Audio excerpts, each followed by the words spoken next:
Important safety tip: Apple Silicon. I've been on the subject of updates lately, so I thought I'd mention one more item along those lines in this episode of Stuart's Audacity Tips. The Audacity landscape is shifting quite a bit lately, and up-to-date information is important. Please share this email around and help your fellow Audacity users. There's an interesting wrinkle to the whole issue of upgrading Audacity, and it's related to the new generation of Macs that have so-called Apple Silicon chips.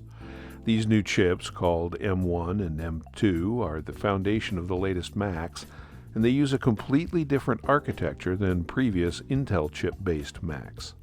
Without getting into too much detail, I wanted to talk about two issues that are related to this new architecture. So, if you're considering one of the new Macs with an M1 or M2 chip, this SAT is for you. The first issue applies if you're one of those faithful followers of the "if it ain't broke, don't fix it" maxim and are still running Audacity 2.4.2. You need to be aware that if you get a new Mac, you'll need to use the new version of Audacity, currently 3.2.4.